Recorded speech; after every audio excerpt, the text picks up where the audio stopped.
कक्षा का प्रार्थना आप कीजिए। रवि रुद्र पितामह। जी गुरुदेव।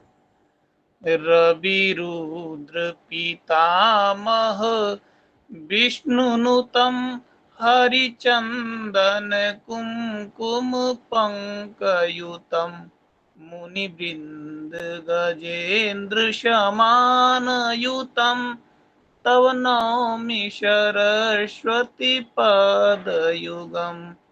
शशि शुद्ध सुधाहिमधामयुतं शरदम्बरबिम्ब समानकरं बहुरत्न मनोहर कान्तियुतं तव नौमि सरस्वती पदयुगम्। कनकाब्ज विभूषित भूतिपवम् भव भाव विभावित भिन्न पदम प्रभु चित्त समाहित साधु पदम तव नौमि सरस्वती पदयुगम्। भवसागर मज्जन भीतिनुतं प्रतिपादित संततिकारमिदं विमलादिक शुद्ध पदं तव नौमि सरस्वती पदयुगम्।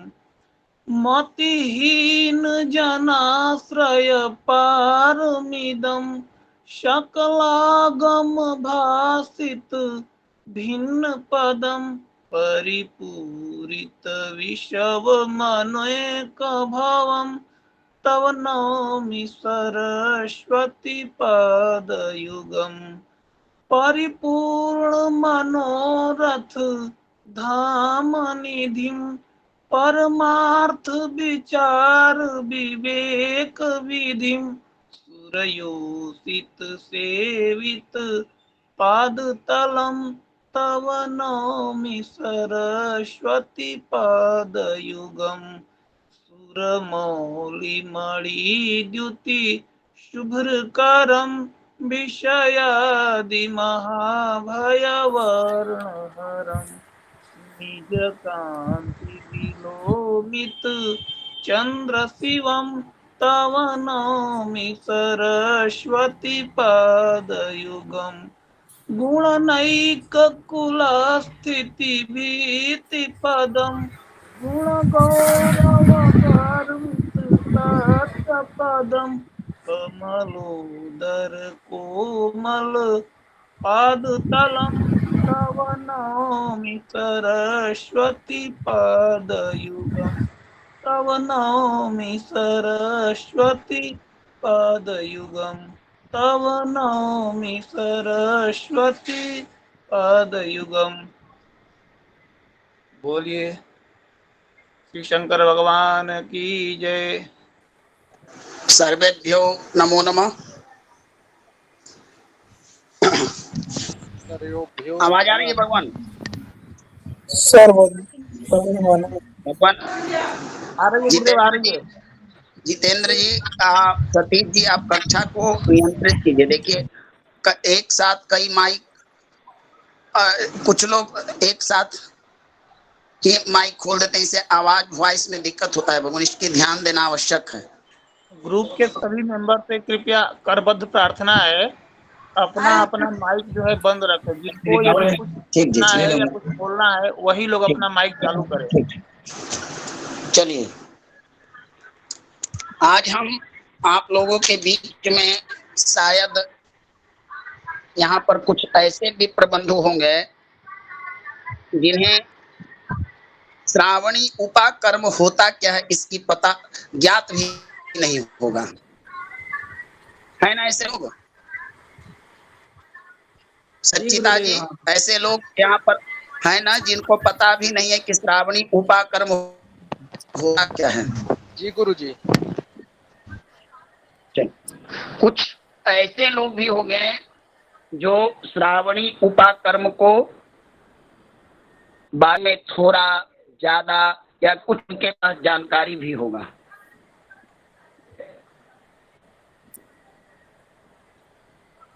तो क्या है श्रावणी कर्म? सबसे पहले को श्रावणी, श्रावणी का अर्थ होता है श्रावण मास। उपाकर्म, उपाकर्म का अर्थ संस्कृत में प्रारंभ करना, तैयारी भी कहिए, आरंभ भी करना होना।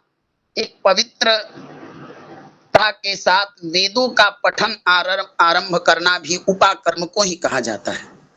कई अर्थ हैं। संस्कृत में एक गुणवत्ता होती है कि शब्दों को अनेक अर्थ निकाला जा सकता है कि नहीं? ऐसा संस्कृत में एक शब्द के कई अर्थ हो सकते हैं कि नहीं? जी गुरुदेव। चलिए, तो श्रावणी उपाकर्म, इसके बारे में हमारे 4 वेद हैं। सब वेद की अलग अलग शाखाएं हैं।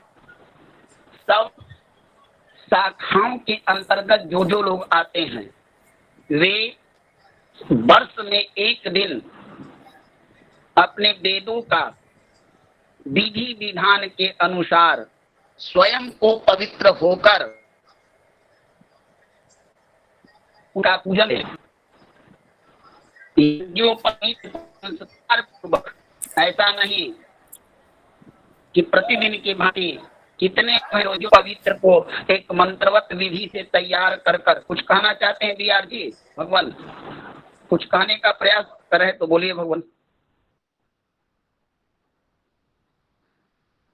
यज्ञोपवीत को एक सुंदर ढंग से विधि विधान से तैयार कर कर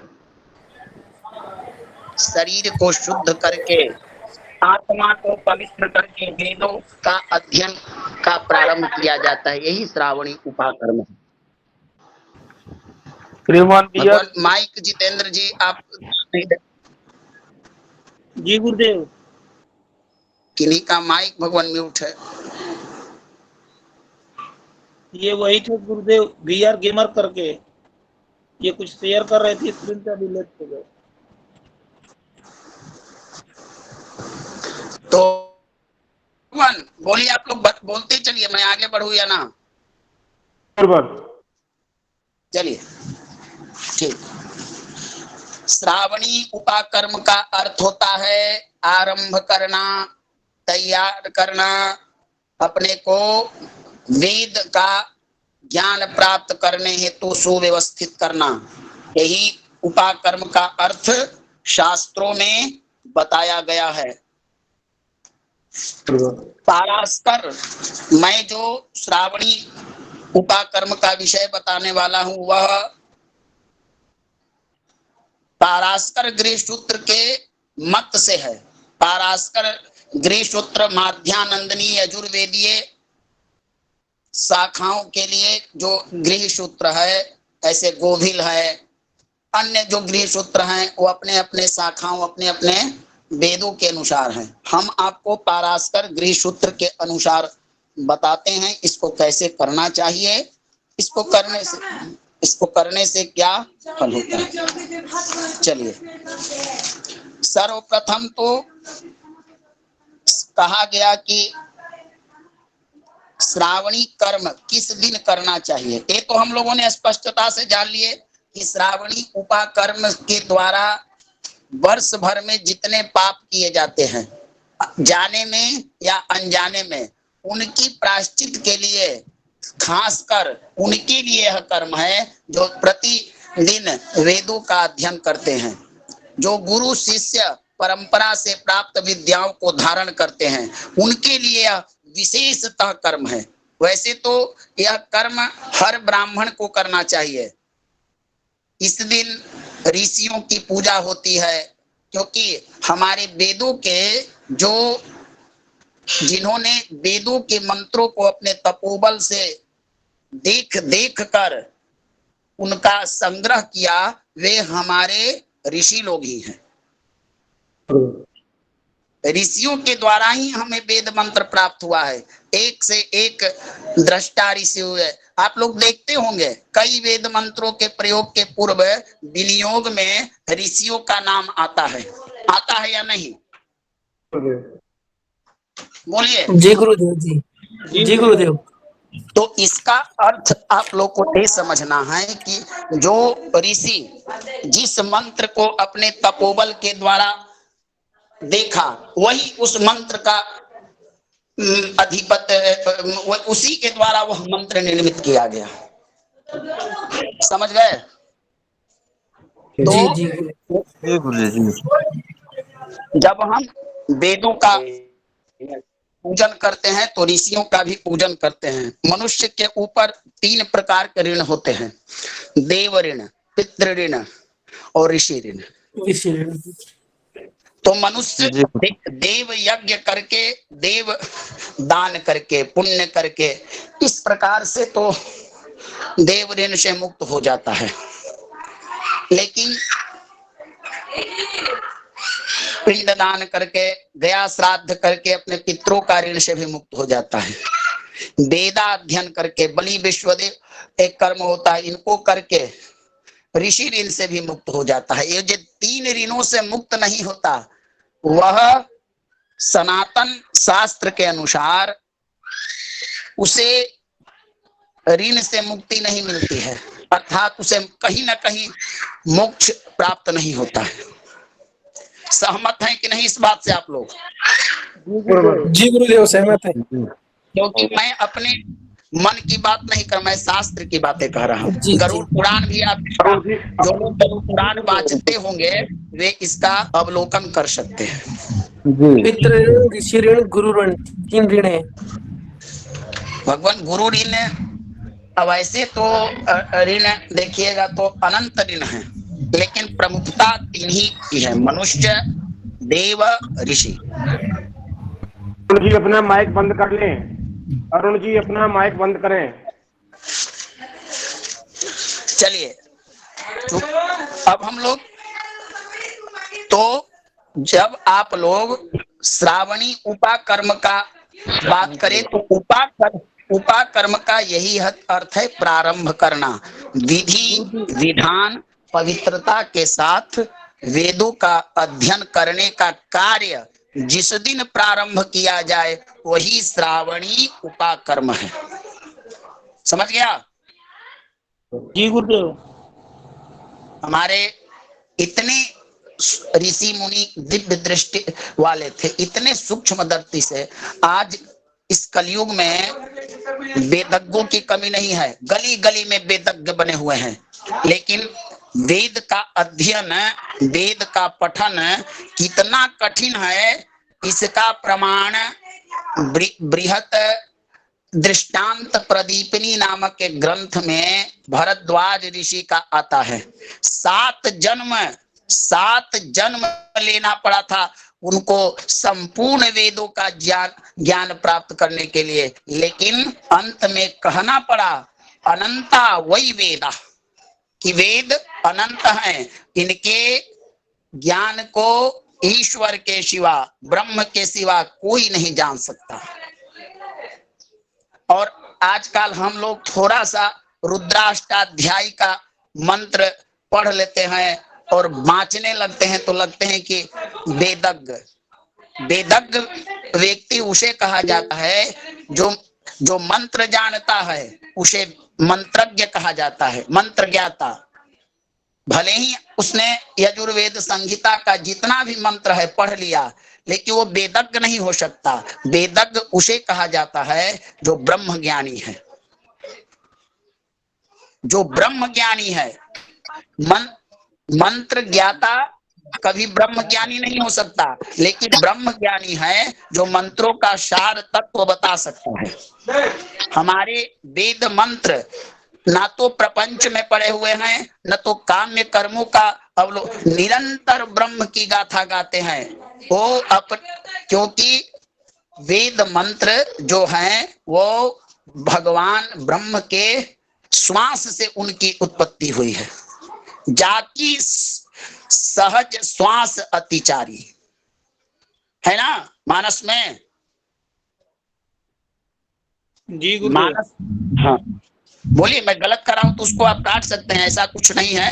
अनंत ज्ञान मंत्र भगवान के श्वास से उत्पन्न हुए हैं, इसीलिए कहा वेद को भगवान कहा जाता है।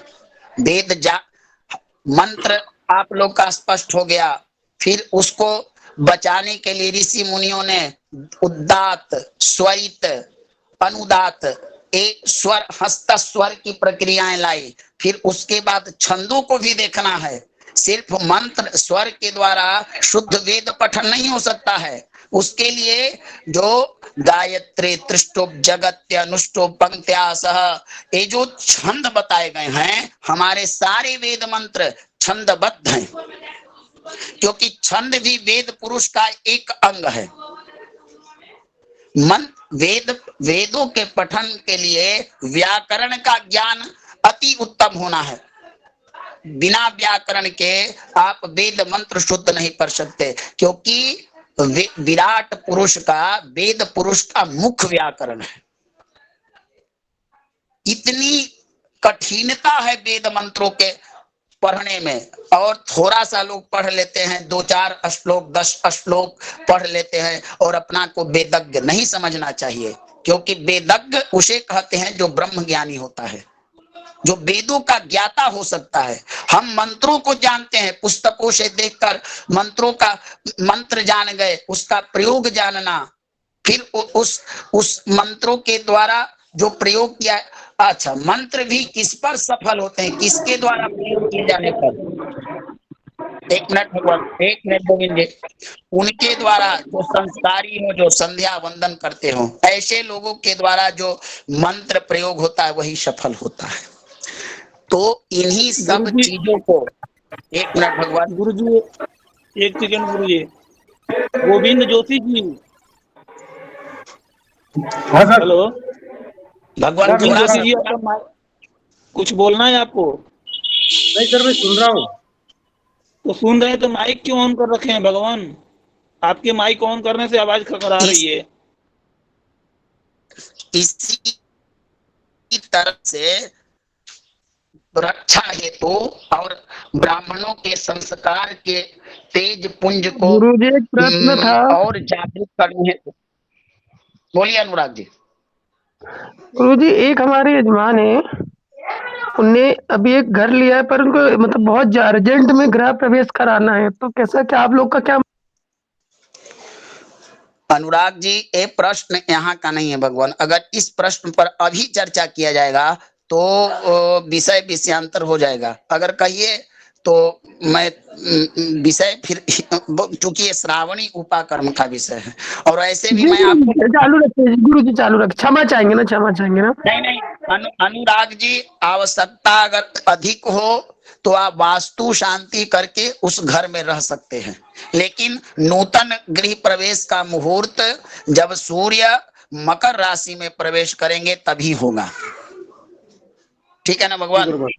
चलिए, तो श्रावणी उपाकर्म का अर्थ होता है विधि विधान से शुद्ध होकर वेदों के पठन आरंभ करना, और एक शरीर में जितने वर्ष भर के कित पाप हैं उनको निकालना, और शुद्ध संस्कार और तेज धारण करना। कब करना चाहिए? उपाकर्म तो समझ गए हम लोग। उपाकर्म में किसी को संशय है तो प्रश्न कीजिए कि उपाकर्म में अगर किसी को संशय हो तो, अन्य तो आगे बढ़ूं। हेलो जितेंद्र जी। नहीं गुरुदेव, आगे बढ़िए। चलिए, अब देखिए पारास्कर गृह सूत्र का क्या मत है। अथातो अध्यायुषा कर्म औषधीनां प्रादुर्भावे श्रवणेन श्रावण्यां पौर्णमास्यागुं श्रवणस्य पंचम्यागुं हस्तेन वाज्यमागा विष्टवाज्याहुति जुहोति।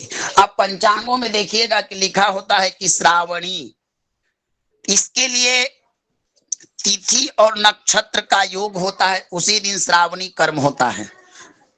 अब श्रावण मास के पूर्णिमा के दिन हस्त नक्षत्र या श्रावण शुक्ल पक्ष पंचमी को भी अगर हस्त नक्षत्र मिल जाए तो कई प्रदेशों में उसी दिन श्रावणी कर्म करने का विधान प्राप्त होता है। उसी दिन माहेश्वरी संप्रदाय वाले कुछ ब्राह्मण लोग इस मत को न मानते हुए भाद्रपद की शुक्ल पंचमी को भी श्रावणी कर्म करते हैं, वो उनका अपना मत है। जागवल्कादि ऋषियों ने तो पौष मास में रोहिणी नक्षत्र अथवा कृष्ण जन्माष्टमी को भी बताया है। सबका अपना अपना मत है, लेकिन माध्यानंदनी वाले लोग श्रावण मास की या तो पूर्णिमा को करते हैं या पंचमी को, लेकिन वाराणसी आदि स्थानों पर पूर्णिमा ही ग्राह्य है। श्रावणी कर्म में करना क्या क्या चाहिए? सबसे पहले 10 विध स्नान होता है। 10 विध स्नान आप लोग जानते होंगे क्या क्या होता है। 10 प्रकार के वस्तुओं से, जल से, भस्म से, गोबर से, कुष्त्रय से, मृत्तिका से, इस प्रकार के 10 प्रकार के 10 विध स्नान होते हैं। सबकी अगर व्याख्या करते चलूं तो बहुत लंबा प्रकरण हो जाएगा, इसलिए संक्षेपतः मैं बता दूंगा। जो प्रकरण आपको समझ में ना आए उसको नोट कर लीजिएगा, फिर उसी प्रकरण पर चर्चा कराइएगा। जिनको जैसे कोई अगर प्रश्न कर दे कि 10 विध स्नान क्या होता है, जी बोलिए भगवान बोलिए। गुरु जी रिपीट एक बार करिएगा। हाँ, श्रावणी उपाकर में भगवान करिएगा। आपका आवाज नहीं पहुंच रहा है भगवान। जी जी हाँ, जी जी जी। क्या पूछ रहे हैं भगवान बताइए। जितेंद्र जी क्या प्रश्न है इनका? ये बोल रहे हैं गुरु जी दोबारा रिपीट करने के लिए। अच्छा ठीक है, देखिए श्रावणी उपाकर्म में आपको सर्वप्रथम स्नान करना होता है। तो देखिए आप लोगों को मैं मोटा मोटी बता देता हूं, जो मुझे कंठस्थ है उतना बता देता हूं। 10 प्रकार के स्नान में प्रथम स्नान होता है गोमूत्र से, दूसरा गोमय से, तीसरा गोदुग्ध से, चौथा गोदधि से, पांचवा गोधित्र से, षष्ठ कुशोदक से, सप्त भस्मोदक और अष्टम मृतिका, नवम शहद और 10म होता है पवित्र जल से। ये 10 प्रकार के 10 विध स्नान के अंतर्गत आते हैं, ठीक है ना? हेलो गुरु जी समझ गए? गुरु जी जैसे हम लोग पंचगव्य बनाते ना हैं, पंचगव्य, तो उसी प्रकार से इसमें भी पंचगव्य में होता है कि गोमूत्र, गाय का गोमय, जी हरिओम जी बोलिए भगवान। तो श्रावणी कर्म करने के लिए सर्वप्रथम यह कर्म आप नदी पर भी कर सकते हैं या ऐसा स्थान जहां पर जन समूह हो उनके साथ भी मिलकर कर सकते हैं। तीर्थस्थल पर भी किया जा सकता है, देवताओं के समीप में भी किया जा सकता है। तो सर्वप्रथम श्रावणी कर्म करने के लिए 10 विध स्नान की आवश्यकता होती है। कहते हैं पद्धतिकार, श्रावणस्य पूर्णिमादि काले प्रातः स्नान संध्यादि नित्य कर्म विधाय गुरु शिष्य गणैः सह ग्रामाद बहि प्राच्याम उदीच्याम वा नद्यादि रम्यम जलाशयम गत्वा। सूत्र है, इसका अर्थ है कि श्रावणी कर्म में एक गुरु की आवश्यकता होती है। गुरु और शिष्य दोनों ही मिलकर करते हैं इस कर्म को। पहले गुरु जी करते हैं और शिष्य उनके पीछे पीछे अनुकरण करते हैं। ठीक है, चलिए समझ गए ना यहाँ तक। श्रावण मास की पूर्णिमा के दिन प्रातः काल स्नान करके संध्यादि कर्म जो हम लोग ब्राह्मणों का है, प्रातः संध्या, गुरु शिष्य गणई सह, गुरु शिष्य ग्रामाद बहे, अगर गुरु जी का आश्रम या विद्यालय ग्राम में हो तो उस स्थान छोड़कर ऐसा स्थान जो रमणीक हो, एकांत हो, शांत वातावरण हो और जलाशय की भी व्यवस्था हो, ऐसे स्थान पर जाकर करना चाहिए।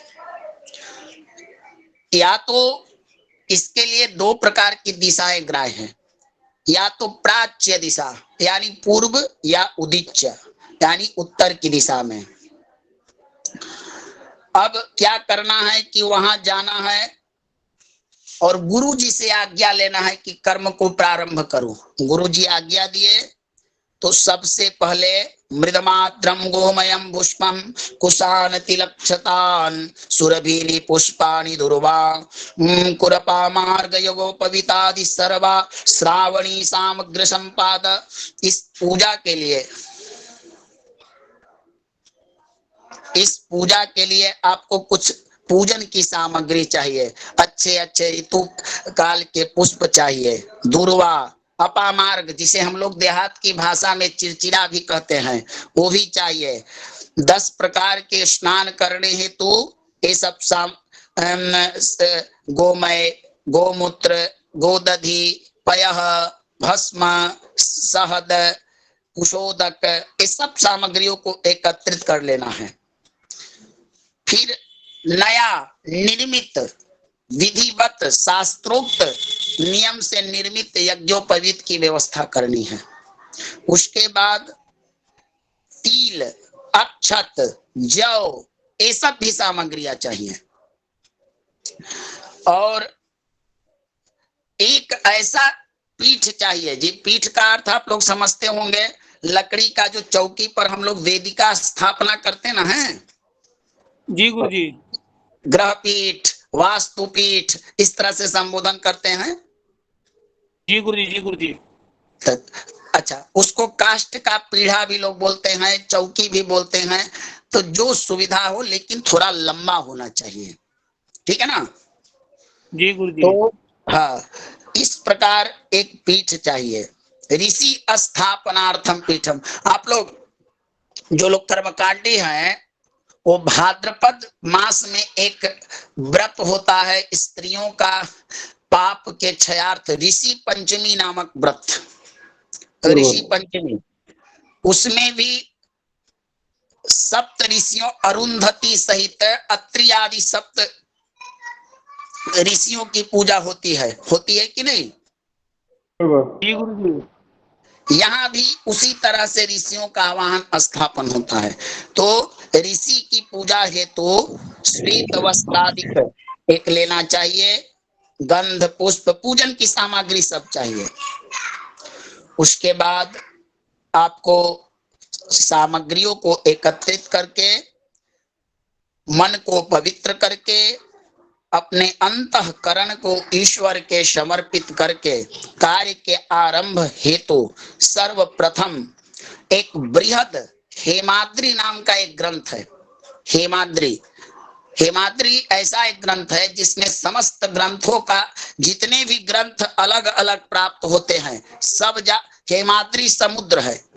उसके 17 या 16 खंड प्राप्त होते हैं, जो भारतीय धर्मशास्त्र का मूल माना गया है। हेमाद्री इतना बृहद, उसमें संकल्पों की संख्या अनंत है, हर कार्य के लिए बृहद संकल्प है हेमाद्री नामक जो ग्रंथ है।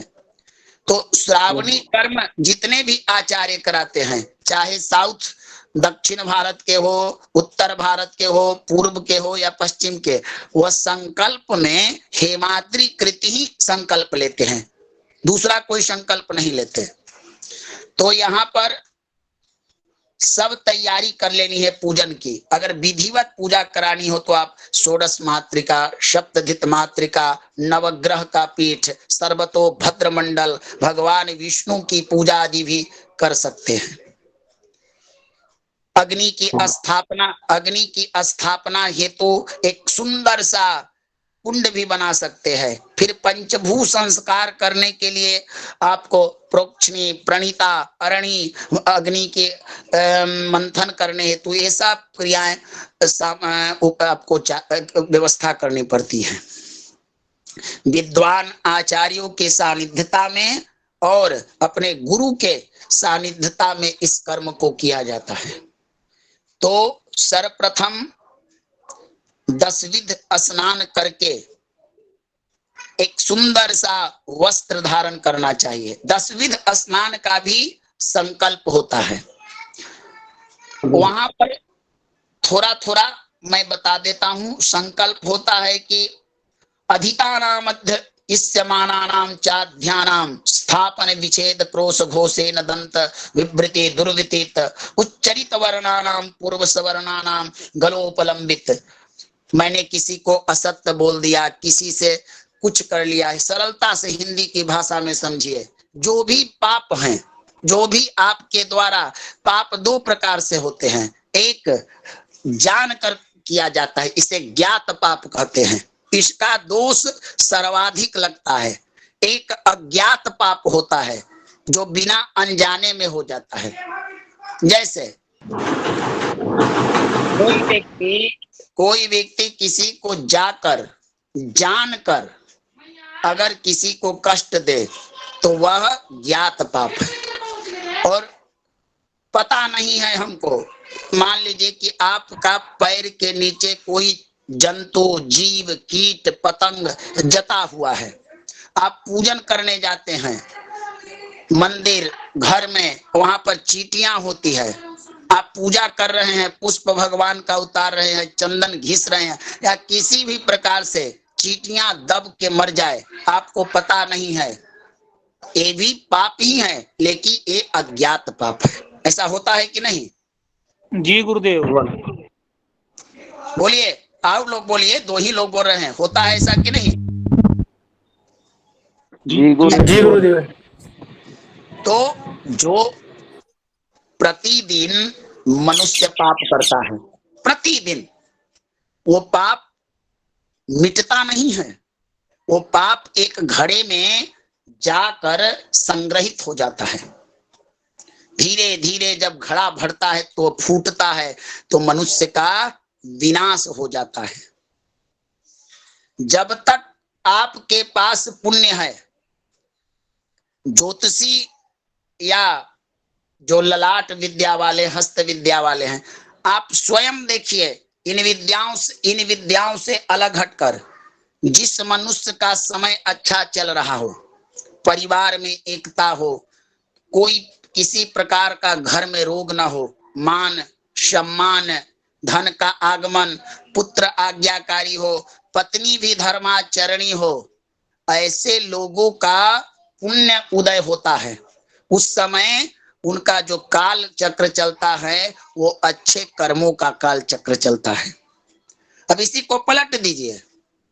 जिन लोगों के घर में दरिद्रता हो, निर्धनता हो, परेशानियां हो, बीमारी हो, ये सब उनके पाप कर्म का समय चल रहा है।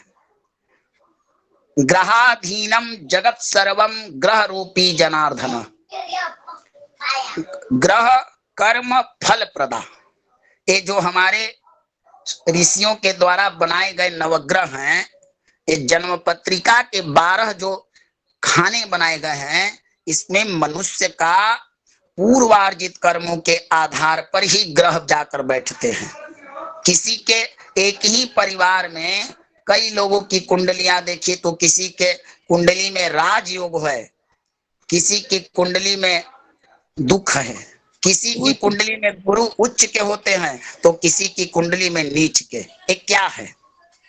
ये हमारे पूर्व जन्म का जो प्रारब्ध कर्म है वही तो ग्रह देने आते हैं, है कि नहीं? भगवान। है ऐसा बात कि नहीं? जी गुरुदेव। आप बड़े बड़े ऐसे ऐसे ज्योतिषियों से बात कीजिए, ऐसे ऐसे ज्योतिषियों से जो कुंडली को देखे बिना ये बता सकते हैं कि इसका क्या, किस ग्रह की दशा चल रही है, इसका क्या है। लेकिन उनसे भी देखा गया है संसार में कि वे भी जो ब्रह्म पूर्वार्जित कर्म है उसको क्षय नहीं कर सकते। स्वयं भगवान विष्णु गरुड़ जी को कह रहे हैं कि अवश्यमेवं भोक्तव्यम कृत कर्मम शुभाशुभम। गरुड़ पुराण के देखिए, न क्षीयते, प्रारब्ध का कर्म कभी भी क्षय नहीं होता है, उसको भोगना ही पड़ता है। आप देखिए सीता जी की कुंडली ऋषियों ने देखा, उस समय वनवास योग क्या उनको नहीं दिख रहा था, लेकिन कर्म का फल भोगना है। चाहे अगर ऐसा होता तो ज्योतिषी जो होता वो अपना मृत्यु अमरता में नहीं बदल देता। वह कोई ज्योतिषी नहीं मरता, कोई पंडित नहीं मरता, कोई धर्माचार्य नहीं मरता, अगर इनके द्वारा मृत्यु पर विजय प्राप्त किया जाता तो। इनसे हमारे आप लोग ये देखे हैं, कोई ज्योतिषी बड़ा बड़ा दूसरों का दुख दूर करता है, उसके यहाँ किसी परिवार को संतान नहीं है, उसके घर में बीमारियां हैं, उसके घर में ही परेशानियां हैं, वो दूसरों को करोड़पति बनाता है, स्वयं क्यों नहीं करोड़पति बन जाता? बोलिए, ऐसा है कि नहीं? जी गुरुदेव, जी बिल्कुल। जिस मंत्र से हम यजमान को कल्याण करते हैं, इस मंत्र को ऋषि मुनियों ने कितनी तपश्चर्या करके लाखों वर्ष, हजारों वर्ष कंदराओं में जाकर, उनको पता भी नहीं चलता था कि कब होली, कब दीपावली, दुनिया कितना दूर है। कितनी कठिनता, कितनी परिश्रमता से, शब्द से भी उनकी व्याख्या नहीं कह जाती। इतना अनमोल धरोहर हम लोग को दिए, हम लोग क्या करते हैं? 7 वर्ष 8 वर्ष की किसी गुरु की सेवा की, एक विद्या सीख लिए और लगे बड़ा पंडित बनने, अब तो मेरे सिवा कोई दुनिया में है ही नहीं। जबकि सनातन धर्म का वेद ज्ञान वृक्ष इतना विशाल है कि आप जहां से अंत समझेंगे वहीं से प्रारंभ होता है। ऐसा है वेद वृक्ष। इस चलते कभी भी ज्ञान का अहमता नहीं होना चाहिए, क्योंकि ज्ञान समुद्र है। आप समुद्र में से 1 लोटा जल निकालेंगे, हो सकता है अगला 10 लोटा निकाले, तो ज्ञान अथाह है, इसमें अहंकार नहीं आना चाहिए। और जब जब अहंकार ज्ञानियों में आया है तो पतन हुआ है। रावण उदाहरण है, इसका उदाहरण रावण है, इंद्र हैं, बहुत लोग उदाहरण है जिन स्वयं विश्वामित्र को अहंकार आया, उनका पतन हुआ। तो ज्ञानियों को अहंकार नहीं होना चाहिए। इसलिए पाप कर्म और पुण्य कर्म दोनों ही फलदायी होते हैं। तो संकल्प में यही बताया गया है कि हमसे गौ हत्या हो गया है, किसी ब्राह्मण की हत्या हो गया है, किसी को कड़वा वचन बोल दिया हूं, कंडिका का व्यंजन ह्रस्व दीर्घ प्लुत कंठ तालु मूर्धन्य उष्टत दंत नासिका अनुनासिक रेफ जिह्वा मूलोपधामनी योदत्तानुदात स्वरितादि नाम व्यक्तनुच्चार्य। वेद मंत्रों के उच्चारण में अगर छंद छूट गया हो, स्वर छूट गया हो, मंत्र की अशुद्धि हो गई हो, उसके कुप्रभाव से बचने के लिए श्री परमेश्वर प्रत्यर्थम सशिष्यो अहम शुक्ल यजुर्वेद उत्सर्ग उपाकरणम अहम करिष्ये, ऐसा गुरु संकल्प लेता है। गुरु, क्योंकि सत्यनारायण भगवान की कथा में मिलता है, यस्योपदेशतः पुण्यम पापम वा कुरुते नरः स तद्भागी भवेत मर्त्य इति शास्त्रेषु निर्णय। अर्थात ऐसा नहीं है कि कोई शिष्य अगर 5000 रुपया दे दे, पीतल का सेट दे दे, बढ़िया वस्त्र दे दे, चावल दे दे और कहे कि गुरुजी आज तो मैं आपसे गुरु मंत्र लेकर बैकुंठ जाना तैयार हूँ। गुरुजी भी ठाठ से बोले हमको क्या लगता है तू बैकुंठ जाए या नरक जाए, हमको पैसा वस्त्र मिला ना, चल तेरे कान में एक मंत्र डाल देता हूं। तो मंत्र तो गुरुजी डाल दिए, लेकिन मंत्र डालते ही उनके कर्मों से संबंध गुरु और शिष्य दोनों का हो गया। समझे भगवान? इसलिए अच्छे गुरु जो होते हैं, अच्छे गुरु जो होते हैं, अच्छे गुरु जो होते हैं सबको मंत्र नहीं देते हैं। मंत्र, विद्या, कथा और गूढ़ विषय पात्र को देख कर दिया जाता है। अपात्र को दिया गया कोई भी वस्तु, कोई भी ज्ञान निष्फल हो जाता है। कैसे? शास्त्र कहता है अगर हवन कर रहे हो और अग्नि बुझी हुई हो तो क्या जली हुई भस्म में आहुति हो सकती है? छिद्रगत नाव से कोई भवसागर तर सकता है? नाव में गुरुदेव। तो उसी प्रकार उपाकर्म में शिष्यों का जो अपराध होता है, पाप होता है, देखिए कितना पारदर्शिता है इस कर्म में। अक्षर, स्वर, अनुस्वार, अगर वेद मंत्र के उच्चारण में हमारे शिष्यों के द्वारा अनुस्वार छूट गया हो, पदछेद माने पद का विच्छेद कर दिया गया, उसका समन करने हेतु गुरुजी श्रावणी शुक्ल यजुर्वेद उत्सर्ग उपाकरणम अहम करिष्ये प्रायश्चित कर रहे गुरुजी अपने शिष्यगत पाप को दूर करने के लिए। ऐसी परंपरा थी जिसका आज प्रायः लोप हो चुका है, कम ही लोग करते हैं, लेकिन आज भी भारतवर्ष में परंपरा कुछ गुरुकुलों में, कुछ विद्यालयों में, कुछ आचार्यों के द्वारा जीवित रखी गई है। शिष्य का अपराध गुरु स्वयं प्रायश्चित कर रहा है, यही है श्रावणी उपाकर्म। तो इसके बाद यहां संकल्प हुआ कार्य का। अब होता है 10 वित्त स्नान। गुरुजी शरीर में बैठ गए, शिष्य लोग बैठ गए, सारी सामग्रियां सबके पास उपलब्ध है। अब गुरुजी मंत्रवत स्नान करेंगे। मानस्तों के गोमय लगाइए, जिस प्रकार से प्रत्येक मंत्र हैं, कुशो देवस्य त्वा सवितु से कुशोदक, मधुवाता से मधु लगाइए, पयः पृथव्या से दूध से पूरे शरीर को।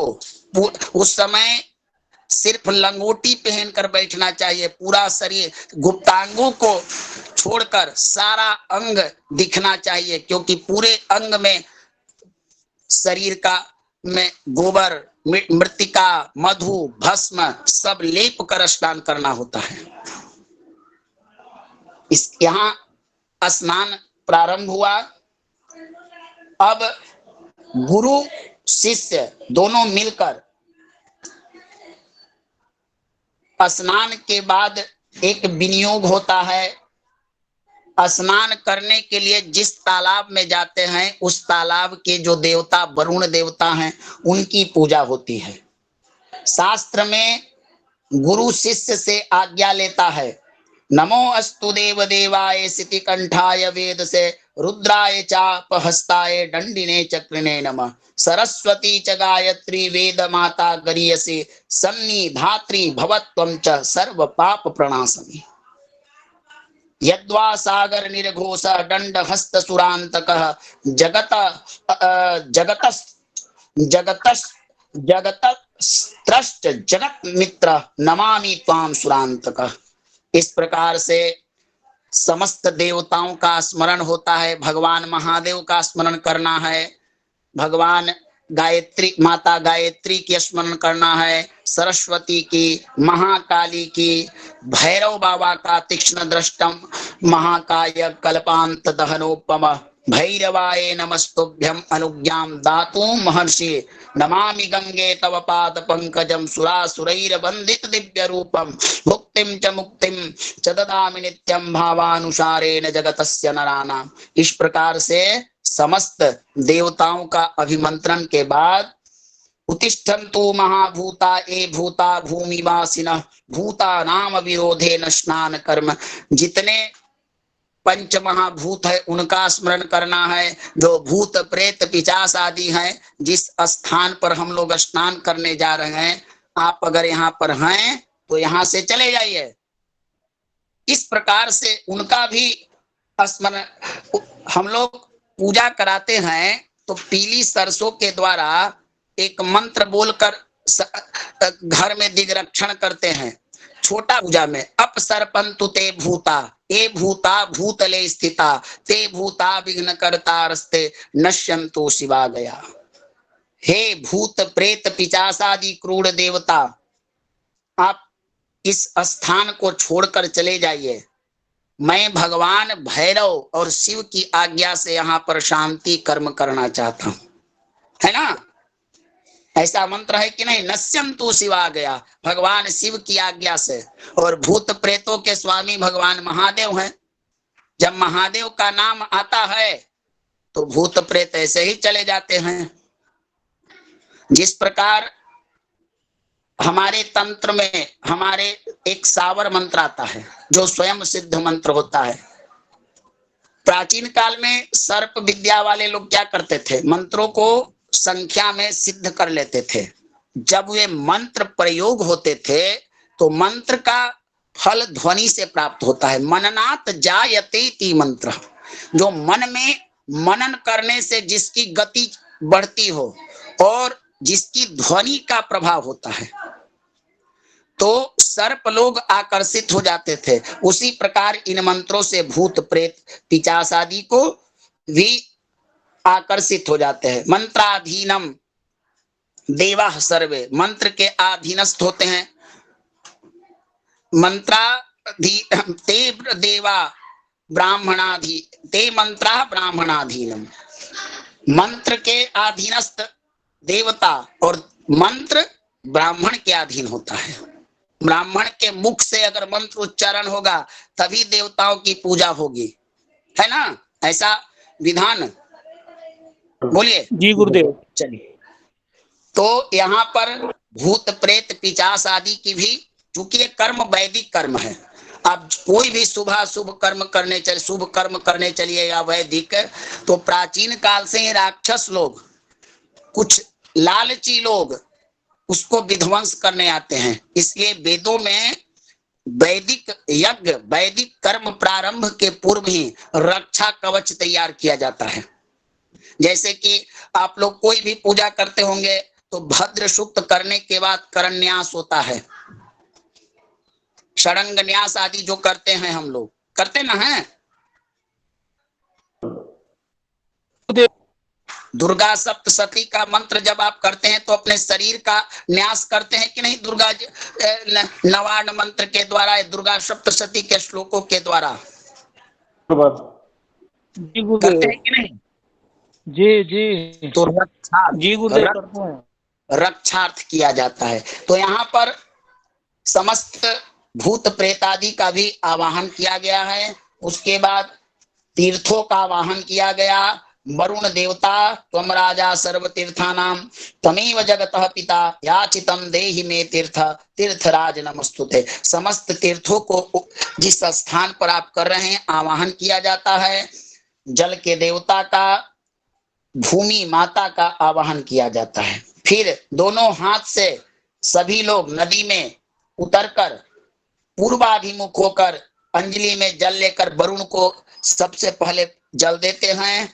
उसके बाद 5 बार जल देने के बाद दक्षिण हस्तांगुली विदक्षिणावर्तम त्रिवारम, 3 बार जल को माथे से घुमाकर जल में डाल दिया जाता है। सुमित्र्यानापौखदय संतु इस मंत्र से जलांजलि दिया जाता है। फिर सब लोग स्नान करते हैं, शरीर में 10 विध स्नान कर करके और जल में डुबकी लगाते हैं। इस प्रकार विष्णु भगवान को जल से भी दिया जाता है। और यहाँ से प्रारंभ होता है एक एक चीज से स्नान का। तो 10 विध स्नान करने के बाद सबका अलग अलग मंत्र है, जिसकी व्याख्या करने लगे तो बहुत लेट हो जाएगा। मैं संक्षिप्त में ही इसको बताना चाहता हूँ। और सब मंत्रों के औषधि स्नान, दधी स्नान, विभिन्न तरह 10 स्नान के बाद, सब स्नानों को कर लेने के बाद जल में भगवान विष्णु की प्रार्थना करके अब हमारे शरीर की शुद्धि के लिए किया जाता है। चित्पतिर्मा पुनातु छिद्रेण पवित्रेण सूर्यस्य रश्मिभिः तस्य ते पवित्रपते पवित्रपूतस्य जत्कामः पुने तक्षकेयम। इस मंत्र से मार्जन, फिर नाभि, फिर अध, फिर सर्वांग, फिर पुनः मार्जित, एक एक शरीर के अंगों को एक एक मंत्र से धोया जाता है। धोया जाता है, धोने का अर्थ समझे ना, पहले आंख धो लिए, फिर आचमन, फिर नाक धो लिए उसी जल से, जी गुरुजी। पुना। हाँ, इस प्रकार से शरीर शुद्धि की क्रिया होती है।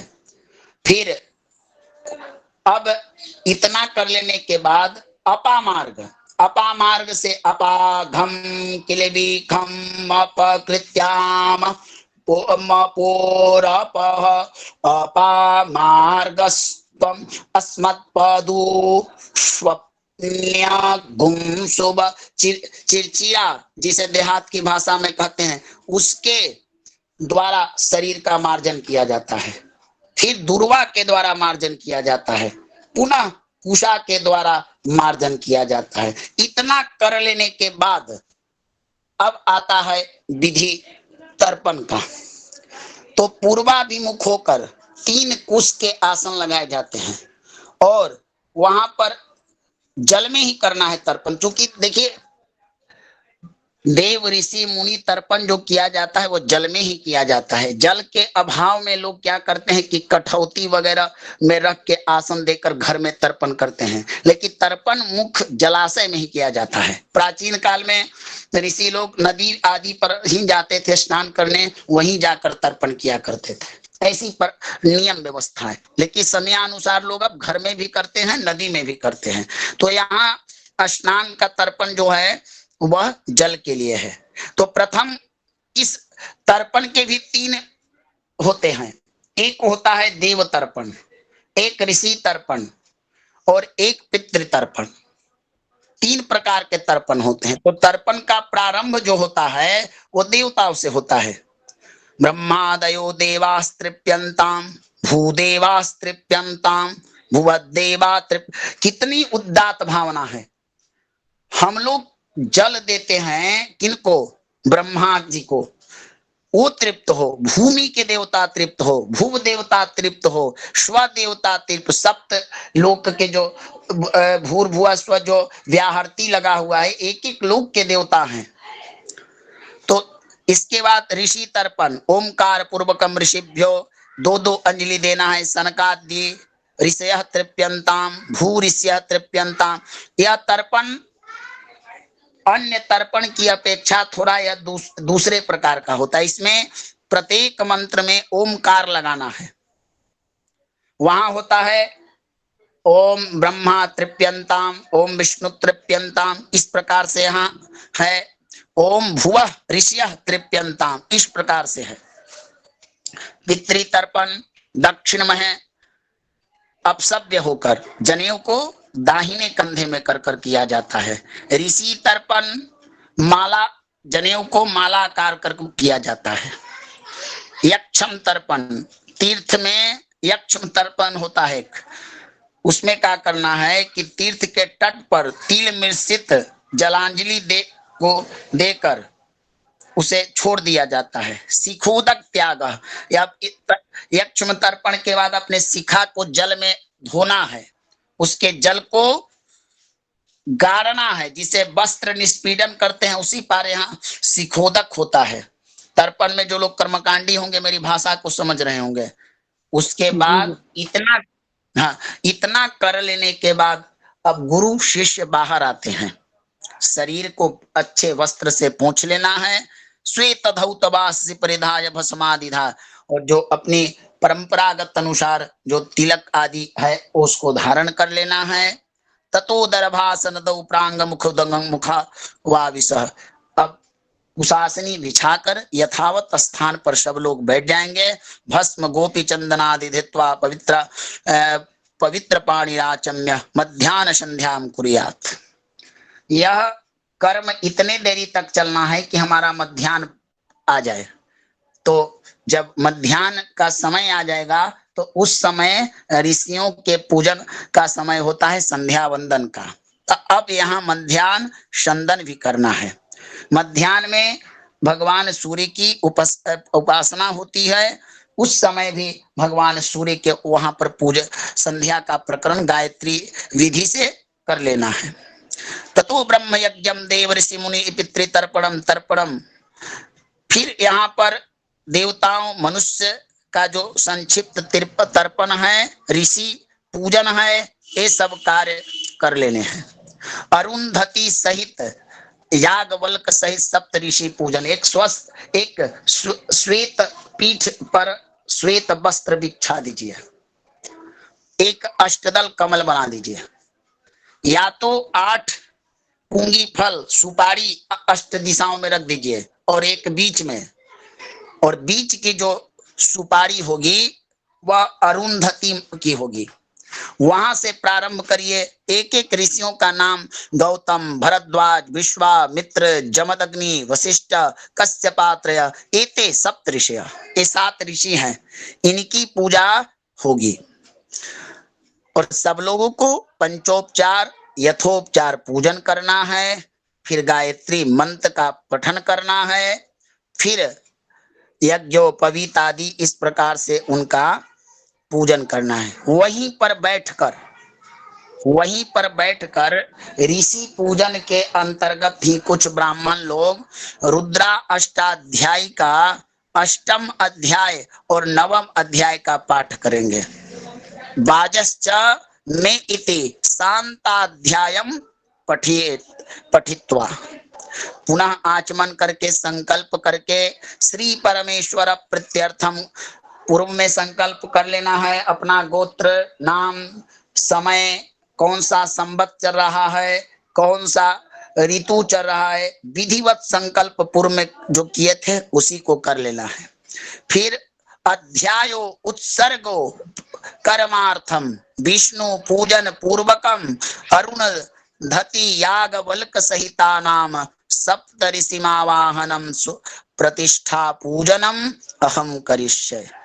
मैं एक पद्धति का संकल्प हो रहा हूं। अगर आप में विद्वता हो, आप कार्य कुशल हो, संस्कृतज्ञ हो, तो आप संकल्प अपने इच्छा अनुसार, योग्यता अनुसार बना सकते हैं। मैं एक पद्धति का जो बनाया गया संकल्प आप लोग को उदाहरण स्वरूप दे रहा हूं। इसमें कोई किसी प्रकार का संशय नहीं होना चाहिए। अब पूजन का क्रम प्रारंभ होता है। इतना करने के बाद दिग्रक्षण, कलशार्चन, शंख, घंटा, दीप पूजन, ये सब आवश्यक हैं। पुनः पूजन कर्म वैदिक रीति से गणपति पूजन। भगवान ये पाराशर गृह सूत्र के द्वारा छांट कर बनाया गया है। उपाकर्म नामक एक पद्धति है, उसी से संग्रहित किया गया है। कई शास्त्रों का इसमें ग्रंथ आधार से पढ़ा रहा हूं। एक रहता तो मैं बता देता। इसमें आप लोग उपाकर्म नाम का एक पद्धति आता है चौकंभा से, उसको ले लीजिएगा। चलिए, वह बेनी शर्मा गौड़ की भी मिल सकती है, किसी भी लेखक की मिल सकती है।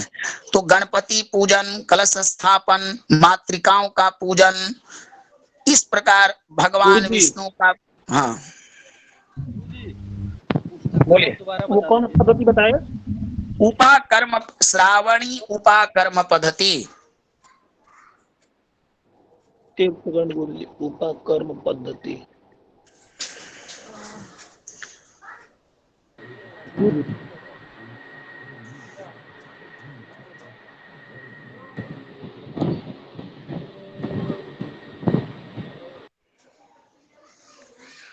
कंटिन्यू करूं या कोई प्रश्न वगैरह, क्योंकि थोड़ा सा और रह गया है इसके बाद।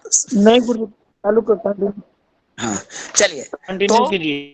समझ में आ रहा है भगवान, या मेरी बातें सिर्फ मैं बोल रहा हूं, आप लोगों का समय भी बर्बाद हो रहा है? समझ में आ रहा जी है? जी गुरुदेव, आ रहा है समझ में। समझ आ रहा है। गुरुदेव पूरा समझ में आ रहा है और बहुत सही तरीके से आप बता रहे हो गुरुदेव, बहुत सही सतीश तरीके से जी, बता रहे हो गुरुदेव, बिल्कुल सिस्टम। सतीश जी, सतीश बहुत शर्मा जी, बढ़िया। सच्चिता जी चले गए, नहीं गया हूँ, सच्चिता पांडे, नहीं प्रभु, ग्रुप में ही हूँ। सच्चि है गुरु जी, सच्चिता जी, सच्चिता जी, चले गए गुरु जी। चलिए आदेश करें। गुरुदेव क्षमा चलिए, चाहते हैं, गुरुदेव समझ में गए आ रहा नहीं, है? यहीं पर हैं। समझ में आ रहा है भगवान, आप कर्मकांडी हैं, आपके लिए आ रहा है समझ में, और सरलता से करने का प्रयास करो। जी बराबर आ गुरुदेव, रहा समझ है। में आ रहा है जी गुरुदेव, गुरुदेव, आ रहा है सब। आ रहा है गुरुदेव। चलिए, तो यहां से ऋषि पूजन संकल्प के बाद, पुनः संकल्प के बाद हम लोग जिस तरह से प्रारंभिक पूजा करते हैं, यहाँ स्वस्ति वाचन आदि संकल्प आदि जो क्रियाएं करके गणपति कलश स्थापन, षोडश मातृका पूजन, सप्तधित मातृका पूजन, पितरों का पूजन, इतना तक इसमें भी करना है। फिर ऋषि पूजन में अगर आपको ऋषियों का वैदिक मंत्र याद ना हो तो इतना जोड़ते चलिए, ओम भूर्भुवः स्वः गौतमाय नमः आवाहयामि स्थापयामि पूजयामि। ओम भूर्भुवः स्वः भरद्वाजाय, चतुर्थी विभक्ति नाम में लगाते चलिए, वह मंत्र बन जाएगा।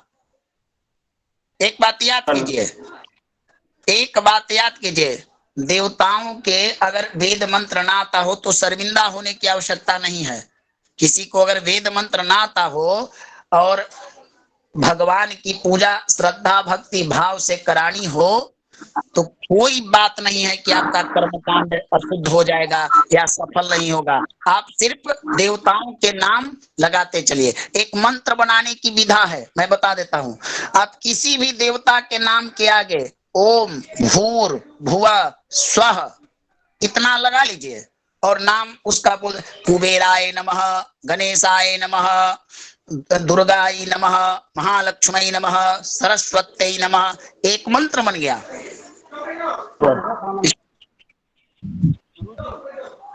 जी, क्योंकि जी गुरुजी, हमें बताएंगे कि किस पुस्तक से बना रहे हैं आप? तो सर कोई दिक्कत नहीं है। जो वेद मंत्र पढ़ेंगे सहस्र वो भी बोलेंगे इसी मंत्र को, इसी मंत्र को अंत में उनको बोलना पड़ेगा। तो नाम मंत्र से होता क्या है भगवान, देखिए कर्मकांड बहुत विस्तृत चीज है, बहुत ही विशाल है। कोई आप एक पूजा को ले लीजिए, अब मान लीजिए कि हमको सर्वतोभद्र मंडल की पूजा करानी है, एक एक 45 देवता लगभग उसमें निवास करते हैं। 45 देवता का अगर 1600 पूजा कराना हो तो किसी आचार्य के लिए संभव नहीं है, एक दिन में पूजा यह संपन्न नहीं हो पाएगा। तो वहां पर जो योग्य आचार्य लोग हैं वही लगाते हैं कि सर्वतो भद्र मंडल देवताभ्यो नमः, संक्षिप्त कर देते हैं। अगर पूजा आपको करानी हो, समय हो, तो एक एक देवताओं को भी आवाहन कर सकते हैं, इसमें किसी प्रकार का कोई प्रतिबंध नहीं है कि नहीं सच्चिता जी? जी गुरुदेव। यजमान लोग अब देखते हैं कि दुर्गा पूजा में, महालक्ष्मी पूजा में 10-10, 12 पूजे कराने हैं, तो वहां पर अगर प्रत्येक देवताओं के मंत्र सहित कराएंगे तो कितने के कराएंगे? एक का ही होगा। हाँ, तो वहां पर संक्षिप्तता चलती है। इसके बाद ऋषि पूजन के बाद सब देवताओं जिनका आप लोगों ने आवाहन किया है उनका प्रतिष्ठा किया जाता है। प्रतिष्ठा के बाद एक विनियोग करना है, सहस्र शीर्षेति षोडश ऋचस्य पुरुषुक्तस्य नारायणः पुरुषः ऋषि जगत बीज पुरुष देवता आद्यानां पंचदशानां स्तूप अंत्याम त्रिस्तूप न्यास पूजन अभिषेके सुविनियोग। अब यहाँ पर जो भगवान शालिग्राम की शिला है, गणपति गौरी पूजन के बाद, कलश स्थापना के बाद, षोडश मातृकाओं की पूजन के बाद, पितरों की पूजन के बाद, ऋषियों के, ग्रहों की पूजन के बाद, असंख्यात रुद्र की पूजन के बाद, वास्तु क्षेत्रपाल देवताओं की पूजन के बाद, हम एक बात और, अगर आपके पास संक्षिप्त पूजा करानी हो, समय का अभाव हो, यजमान भी उतना सामर्थ्यवान न हो, यज्ञ भूमि भी छोटा हो, तो ऐसा भी कर सकते हैं कि नवग्रह मंडल पर ही आप 10 दिग्पति देवताओं के, पंचलोकपाल देवताओं के, वास्तु देवताओं के, क्षेत्रपाल देवताओं की पूजा कर सकते हैं। षोडश मातृका के पास में आप चतुष्षष्ठी योगिनी की भी पूजा कर सकते हैं। अगर सब चीज ठीक हो तो इनको अलग अलग कर सकते हैं, ठीक ना? जी भगवान। जैसे वास्तु यज्ञ करना हो तब तो फिर वास्तु मंडल बनाना पड़ेगा। अगर सत्यनारायण की पूजा करनी हो और उसमें आप ग्रह पीठ बना दिए, मातृका पीठ बना दिए, तो आप वास्तु की पूजा करनी हो तो वहां पर भी कर सकते हैं, नवग्रह मंडल पर भी। ऐसा भी शास्त्रों में इसका विधान प्राप्त होता है। भगवान चलिए, यहाँ पर है सहस्त्र पुरुष सूक्त के द्वारा शरीर का न्यास करना है। जिस प्रकार पहले शालिग्राम भगवान पर अपने दाहिने हाथ के 5 अंगुलियों को अंगूठे पर रखकर, 4 अंगुलियों को अंगूठे पर रखकर और भगवान चुल्लू मुद्रा में बनाकर पहले भगवान पर एक एक मंत्र के द्वारा भगवान के ऊपर रखकर, पहले बायां हाथ, फिर दायां हाथ, फिर बायां पैर, फिर दायां पैर, मंत्र पैद, मंत्र अंग, मंत्र अंग, इस प्रकार से 16 प्रकार के देह न्यास होते हैं। देह न्यास के बाद भगवान विष्णु की 16 उपचारा पूजा करनी पड़ती है। पूजन के बाद अगला पूजन ऋषियों का पूजन होता है। सप्त ऋषि लोग का पूजन कीजिए। पूजन के बाद उनको विधि पूर्वक स्नान कराइए। सप्त ऋषि पूजन के बाद सबको एक विधि विधान के साथ यज्ञोपवीत दान किया जाता है। तो जिनके यह यज्ञोपवीत क्या होता है? यज्ञोपवीत आपको लमसम 96 अंगुल का बनाया जाता है त्रिसूत्र के द्वारा। इनको बनाकर पलाश के पत्ते पर आप हिष्ठा इत्यादि मंत्रों से इनको मार्जन करके प्रत्येक 3-3 9 तंतु होते हैं, उसमें होते हैं कि नहीं? 9 तंतु, 9 प्रकार के गेठ पड़ते हैं कि नहीं यज्ञोपवीत में? जी गुरुवर। बोलिए सच्चिदा जी। जी गुरुदेव, पढ़ता है। तो प्रत्येक तंतु के देवता होते हैं। सब तंतु माने गेठ, देहात सीधा साधा भाषा में उसको उनकी आवाहन कीजिए पलाश के पत्ते पर अक्षत पुष्प के द्वारा। जब 9 तंतु के देवताओं की पूजा हो जाए तो उसको वाम हस्त में रखकर दाहिने हाथ से जिस समय भगवान सूर्य जिस दिशा में हो, यानी कि मध्याह्न का समय हो तो जिस दिशा में हो, संध्या का समय हो तो पश्चिम में, प्रातः का समय हो तो पूर्व दिशा में, सूर्य को दिखाकर और गायत्री मंत्र से उसे 10 बार पढ़कर अभिमंत्रित करे। ऐसा यज्ञोपवीत ही धारणीय होता है। बाकी इस विधान के द्वारा जो यज्ञोपवीत, जी बोलिए श्रीमान, क्या कुछ कहना चाहते हैं भगवान? क्या कुछ गलत कह रहा हो? और आज गौरी जी क्या कुछ गलत करा हो? सच्चिता जी, सतीश जी, पर आप तो चलने दो। नहीं गुरुदेव, सही बता रहे हैं गुरुदेव। तो ऐसा ही यज्ञोपवीत सबको धारण करना चाहिए। बाकी तो सूत्र हो जाएगा, बाजार से खरीदे। अब बाजार वाले कितना प्रकार के गेठी दिए हैं कि न दिए हैं, किस अवस्था में बनाए हैं, तो यज्ञोपवीत को रक्षा सूत्र भी कहा जाता है। वो हमारे शरीर की रक्षा करता है और उसका शरीर में बड़ा ही वैज्ञानिक एक तरह से महत्व है, जिस पर चर्चा कभी की जाएगी कि यज्ञोपवीत का क्या महत्व है। इसके बाद एक एक अभिमंत्रित तैयार यज्ञोपवीत को ऋषियों को देना है। तो दक्षिण मुख होकर सर्वे कुशोदकम गृहीत्वा पुरतो यज्ञोपवीता निधाय। दक्षिण अभिमुख गुरु और शिष्य हो जाएंगे, जनेऊ अगर धारी लोग अब सभ्य होकर यज्ञोपवीत पूर्वाभिमुख होगा। कर्म पात्र में कुशोदक के जल से उनको स्नान कराएंगे। फिर यज्ञोपवीत को दान करना है अपने पितरों की पूजा के लिए। अस्मत् पितृ पितामह प्रपितामहेभ्य इमानी यज्ञोपवीतानि स्वधा संपद्यताम्। इस प्रकार से पितरों का यज्ञोपवीत दान किया जाता है, तैयार किया गया।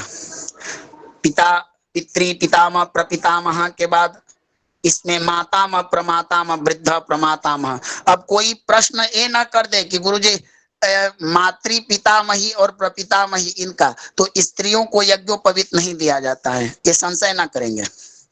तीसरा है हाँ, तीसरा कव्यवाड नलादिभ्य पितृभ्य।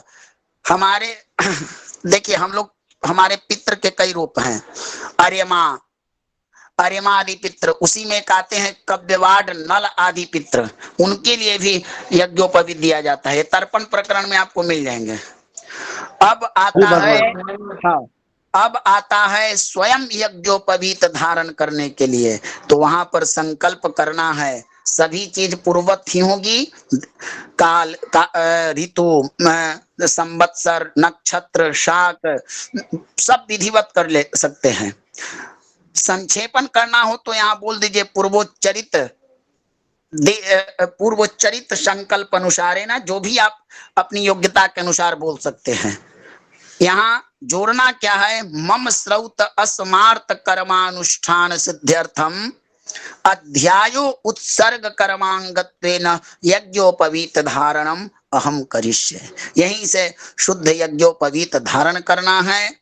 समस्त यज्ञोपवीतों में 3 देवताओं का भी अब पूजन प्रकरण देखिए विस्तृत यहाँ पर दे दिए। पहला विष्णु भगवान की पूजा करनी है, फिर ब्रह्मा की मंत्र से, फिर शिव के मंत्र से, फिर समस्त तंतु के देवताओं को। प्रथम तंतु में ओंकार देवता की पूजा होती है, द्वितीय तंतु में अग्नि देवता की पूजा होती है, तृतीय तंतु में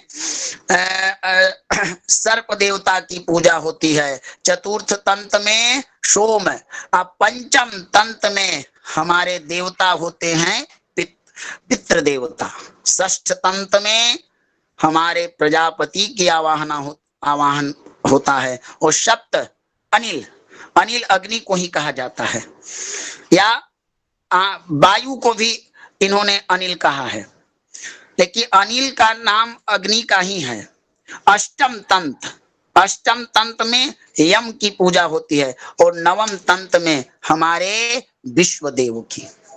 इस प्रकार से यज्ञोपवीत ग्रंथि देवता इनको हम लोग कहते हैं। इनकी पूजा के बाद उस दोनों हाथ के कनिष्ठिका अंगुष्ठिका में दोनों दाएं और बाएं में यज्ञोपवीत को लगा लेना है, और अभी इसमें ब्रह्मा विष्णु शिव इनके मंत्रों के द्वारा उनको चालन करना है, चलाना है।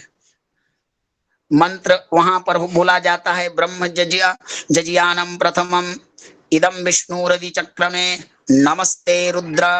इन 3 मंत्रों से यज्ञोपवीत को चालन करने के बाद यज्ञोपवीत को किसी पवित्र आसन पर रख दीजिए, और वहां पर यज्ञोपवीत में स्थापित आवाहित देवताओं की ध्यान कीजिए। प्रजापति सहजम पवित्रम करपास सूत्रोद्भव ब्रह्म सूत्रम ब्रह्मत्व सिद्धि च यशः प्रकाशम जपस्य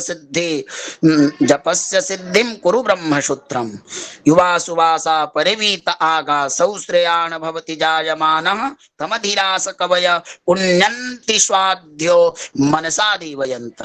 इस मंत्र से ध्यान करने के बाद यज्ञोपवीत धारण का एक विनियोग होता है। यज्ञोपवीतमिति मंत्रस्य परमेष्ठिर्षे लिंगोक्त देवता त्रिष्टूप छंद यज्ञोपवीत धारणे विनियोग। और जैसा कि आप लोग जानते ही हैं, हम लोग देवताओं को किस मंत्र से यज्ञोपवीत चढ़ाते हैं? यज्ञोपवीतम परमम पवित्रम, जानते हैं आप लोग ना। यहाँ से यज्ञोपवीत धारण के बाद, अच्छा अब एक चीज और, जो हमारा पुराना यज्ञोपवीत होता है, कुछ लोग क्या करते हैं, उसको ऐसे ही निकाल कर बिक देते हैं, हटा देते हैं, जहां मन तहां। नहीं, ये गलत है। शास्त्र की मर्यादा, शास्त्र कहता है। कभी कभी आप लोगों के पास एक बात और प्रश्न आता होगा कि कुछ लोग का भ्रम क्या है कि यज्ञोपवीत को नाभि के नीचे से निकालना चाहिए, पुराने को। ऐसा ऐसा भी आप लोग के पास आता होगा क्वेश्चन वगैरह, है ना? गुरुवर जी, गुरुवर। हाँ, नहीं, आपको मैं स्पष्ट शास्त्र पारास्कर गृह सूत्र का बताता हूँ। अश्लो अनीन मंत्रेण जीर्ण यज्ञोपवीतम शिरो मार्गेण निशार्य। शिरो मार्गेण, सिर के ऊपर भाग से निकालना है, न कि नीचे भाग से। मनुष्य का नाभि का नीचे का शरीर जो है अपवित्र माना जाता है। समझे भगवान? और नाभि से ऊपर चूंकि हृदय में परमात्मा का वास होता है, वहां का स्थान उत्तम माना जाता है। आप लोग चंदन वगैरह भी लगाते होंगे, द्वादश स्थान में जो चंदन, तो नाभि के नीचे चंदन कहीं लगाने का आपका प्रावधान मिला है? नहीं गुरुजी। तो इसीलिए शास्त्राकार कहते हैं शिरो मार्गेण। हम यज्ञोपवीत धारण कैसे करते हैं? शिरो मार्गेण, सिर के ऊपरी भाग से करते हैं ना।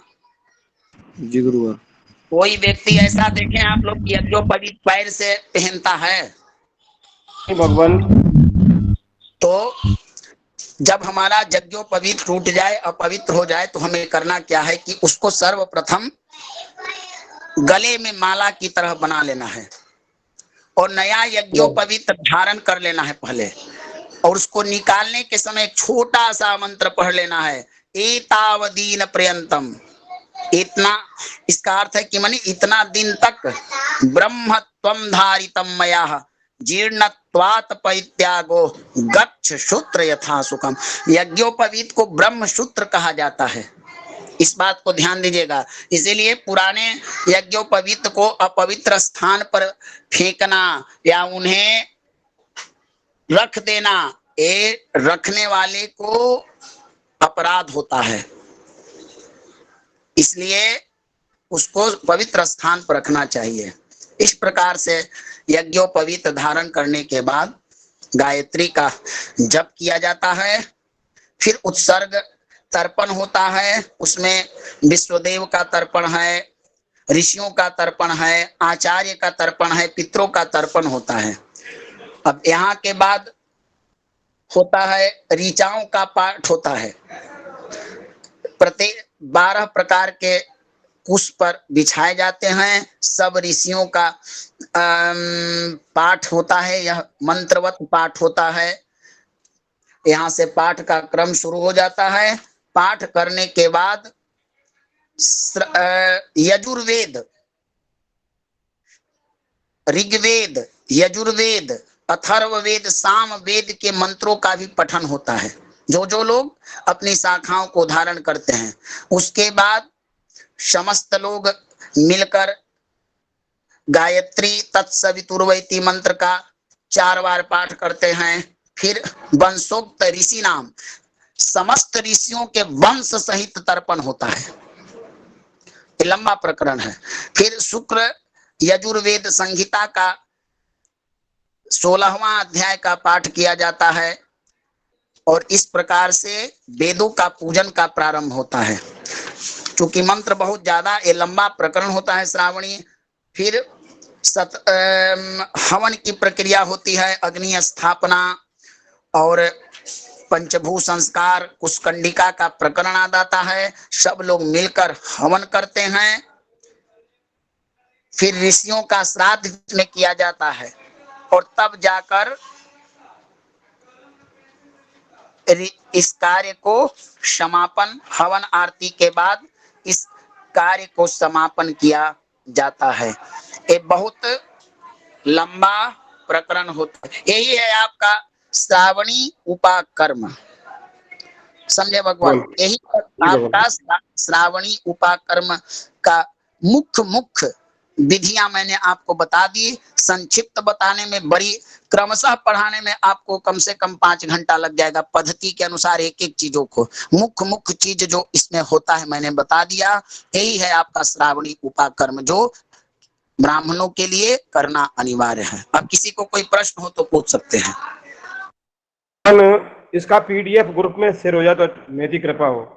भगवान, आप लोग पीडीएफ से अच्छा है कि इसकी पुस्तक का मूल्य, मैं एक पुस्तकालय है उज्जैन में, मैं ग्रुप में उनका नंबर दे देता हूं, या आप लोग ऐसा कीजिए, सभी लोग मिलकर इस पुस्तक के लिए कुछ जो मूल्य है आप दे दीजिए, मैं सबके घर पर उस पुस्तक को भिजवा दूंगा। भगवान जी भगवान, या मैं नंबर डाल देता हूं, आप लोग नंबर बांट लीजिए, नंबर उसको ले लीजिए और सभी लोग स्वयं सूचना दे दीजिए। वो बहुत अच्छी और कम मूल्य पर पुस्तक दे देते हैं। चलिए, नंबर मेरे पास है, राजकुमार जी के द्वारा उपलब्ध हुआ है। मेरी बात हुई कौन से? चलिए आगे बोलिए। आगे किसी का कोई प्रश्न हो तो पूछ सकते हैं। तो गुरुजी क्या वो बात करने से भिजवा देंगे? अवश्य राम किशोर जी, अवश्य भिजवा देंगे, आपके घर तक पहुंचा देंगे। जी बाई पोस्ट है। भगवान पहले आप लोग जो बताया गया उससे संतुष्ट हैं? कोई संशय है तो? संतुष्ट हैं? कोई संशय है तो? जी जी। कोई प्रश्न?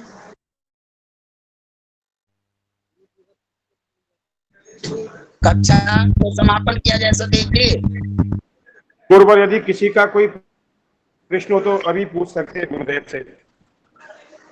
गुरुदेव जी, मैं ये पूछ रहा था कि मतलब ये पुस्तिका लेना है तो उसके लिए नंबर कहाँ से आप देंगे हमें, या पीडीएफ प्रोवाइड करेंगे? ऑडियो में भी हो तो ऑडियो में कुछ मंत्र में सेंड कर दीजिए। जो आपने गुरुदेव प्रार्थना जो स्टार्टिंग में बताई है ना, वो प्रार्थना की पीडीएफ भी आप, या जो भी हो उस टाइप से आप भेज दीजिए, जो कम से कम डेली रूटीन में लेंगे तो ये ठीक है। भगवान, हमारी तो हार्दिक इच्छा है ना, हम आप लोग के देखिए, आप लोग सब भाई बंधु की तरह हैं। हमारी तो हार्दिक इच्छा है कि इस बार अगर हम सबका सहयोग हो जाए और समय हो जाए तो क्यों ना हम लोग स्वयं श्रावणी उपाकर्म का कर्म करें ऑनलाइन के माध्यम से। महती कृपा होगी, महती कृपा होगी, बहुत बड़ी महती कृपा होगी प्रभु।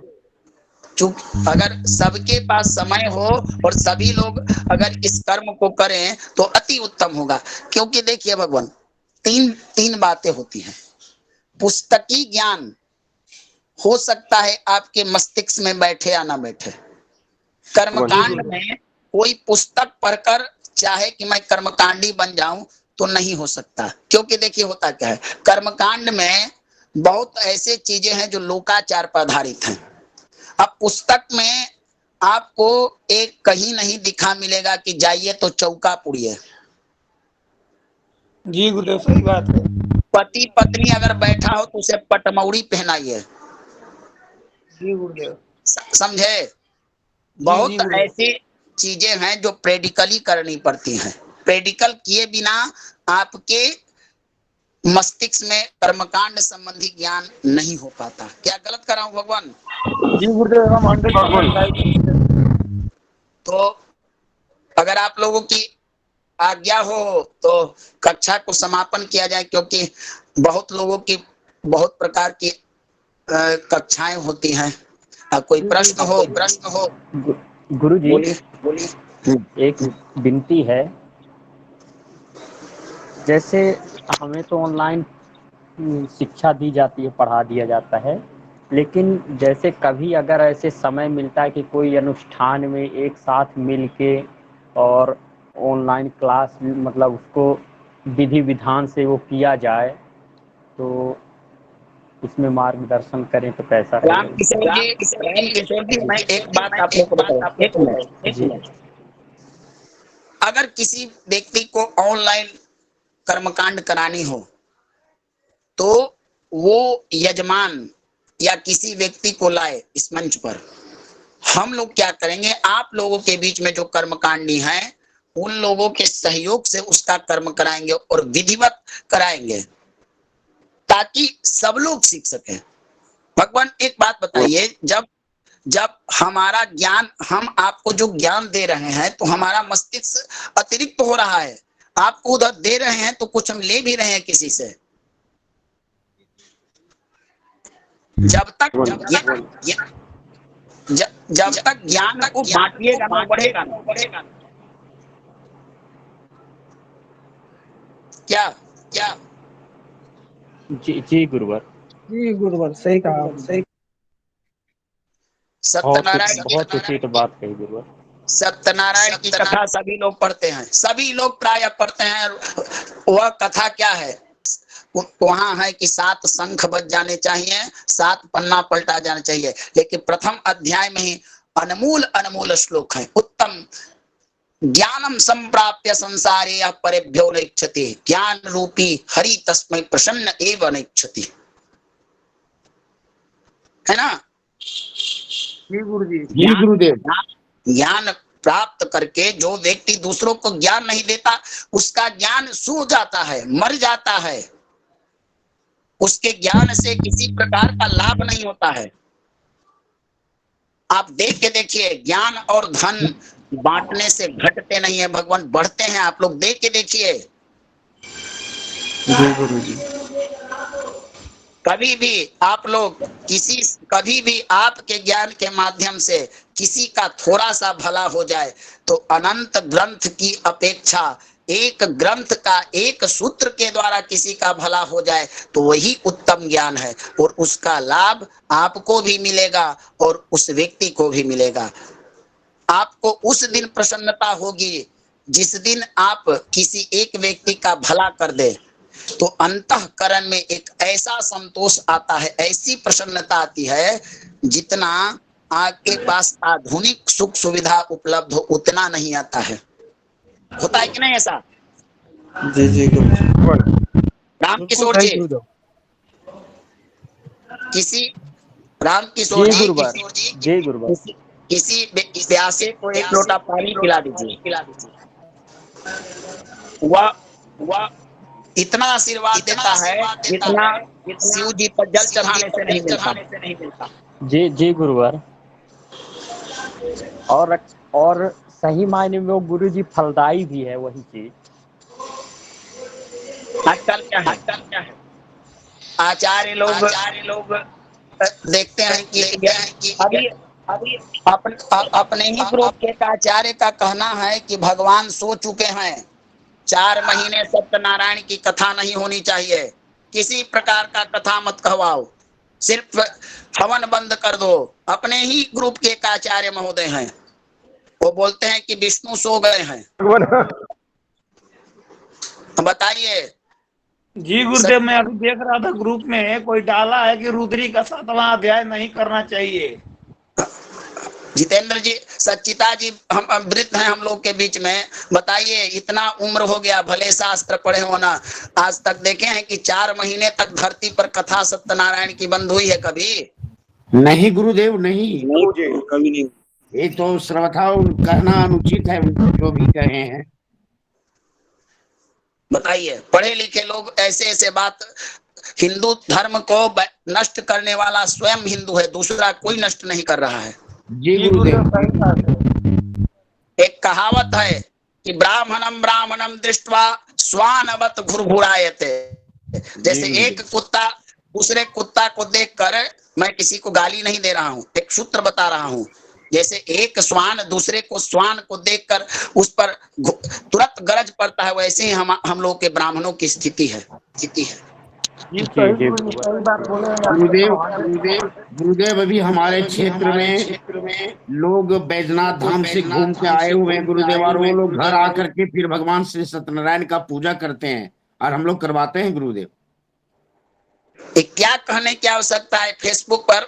इससे क्या लिखने की आवश्यकता है? ऐसा चीज बताइए। ये तो गुरु जी, इसी कारण तो हमारा जो है धर्म की क्षति होती है। बताइए। कोई कहता है कि जो ब्राह्मणों का सम्मान कम हुआ है गुरु जी। हाँ सही बात है, इसी कारण हम लोग जागरूक हो रहे हैं, ब्राह्मणों का पालन नहीं हो रहा है कई समाज में। तो आप लोग को लिए मैं कहता हूं, जितने ग्रुप एडमिन है यहाँ पर उपस्थित, चाहे जितेंद्र, जो लोग ऐसे अतार्किक अशास्त्रीय विधि की बातें करे, सीधे समूह से निकाल दीजिए, कोई बोलने वाला नहीं हो। अगर राजकुमार नारायणन जी भी हो तो मेरी बात सुन लें, चाहे सतीश जी हो, चाहे जो लोग यहाँ उपस्थित हो, ऐसे ब्राह्मणों से देखिए, 3 लोगों से बहस मत कीजिए। आप आपकी ही प्रतिष्ठा हनन हो जाएगी। एक मूर्ख से क्या बहस करना है? जी गुरुदेव। अब देखिए, एक मूर्ख एक सठ होता है कि नहीं नहीं नहीं नहीं नहीं, वो करते रहता है, कुछ मानवे नहीं करेगा, हर चीज में ना करे। हाँ। एक होता है धृष्ट, वो क्या करेगा कि बार बार आपको उकसावा देगा, गलती करता रहेगा, आप बोलिएगा तो ऐसे। जानते हैं कारण क्या है? कि हमारे शास्त्र बहुत हैं और इसमें दोनों पक्ष के बातें मिलती हैं। एक पक्ष प्रामाणिक है तो एक पक्ष उसका काट है। अब निर्णय सिंधु को उठा लीजिए, आप एक बात कहेंगे कि नहीं ये नहीं होना चाहिए, तो दूसरा ऋषि का वाक्य है कि होना चाहिए, क्या कीजिएगा? जी बोलिए। सही बात है। तो ये सब गलतियां ब्राह्मण ही कर रहे हैं। एक ब्राह्मण दूसरे की प्रशंसा सुनना तक तैयार नहीं है। हाँ, अगर वो देख लेता है कि ब्राह्मण आगे बढ़ रहा है, कर्मकांड कराने लगा, 2 पैसा कमाने लगा, तो लोग उसकी टांग खींचना चालू कर देते हैं। मैं तो लोगों को ब्राह्मण में गुरुजी ऐसे लोगों को देखा हूं ना, कि यदि आप किसी के घर पूजा कराने गए हैं, किसी कारण बस मान लीजिए आप चले आए, तो दूसरा ब्राह्मण जाके कहता है, अरे छोड़ो यार, वो यहाँ से पढ़ के आए हैं ना, ज्यादा वेद गत्य की क्या बोलता है लोग, वो बन रहे हैं, अब चलिए मैं चलता हूँ कराने के लिए।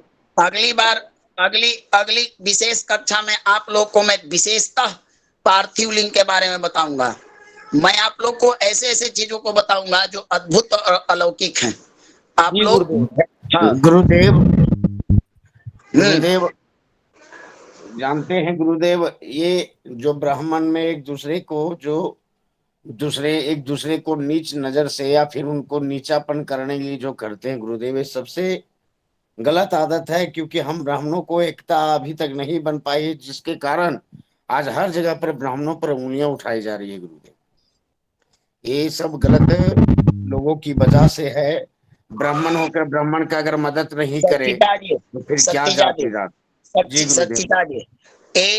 ए रोग जो है न दवा के द्वारा ठीक हो सकता है, न दुआ के द्वारा ठीक हो सकता है। ये जेनेटिक जिसे कहते हैं वो ब्लड रिएक्शन है जी। एक जन्मगत बीमारी है, एक जन्मगत है, इसको कोई मिटा नहीं सकता। ये हो सकता है हम में भी हो, ये आप में भी हो।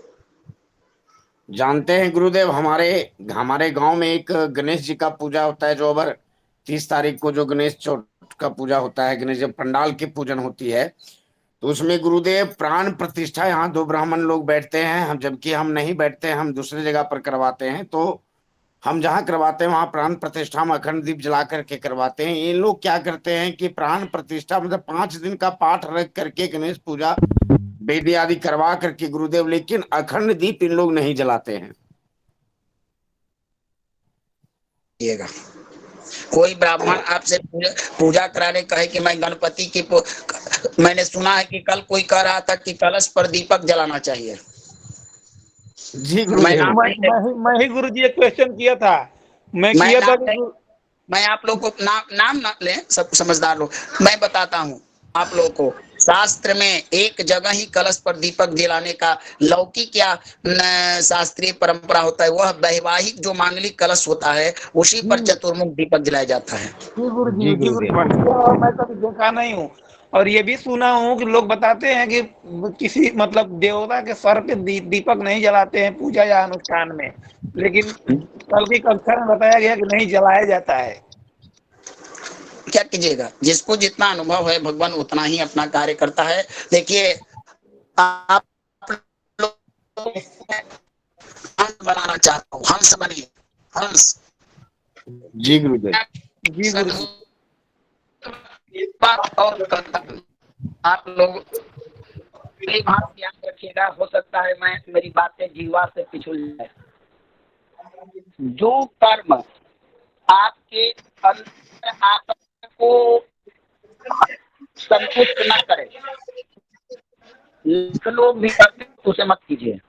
जो कर्म करने से आपकी मन की प्रसन्नता शांति मिले और अंतरात्मा की संतुष्टि मिले, वही कर्म करना चाहिए। इससे अन्यथा कर्म नहीं करना चाहिए। अब जैसे एक व्यक्ति नदी में कूद कर अब भगवान सूर्य को जल दे रहा हो और आपका अंतरात्मा कर रहा है कि नहीं मैं डूब जाऊंगा, आप मत कीजिए उसको, है ना? जी गुरुदेव। क्या भगवान?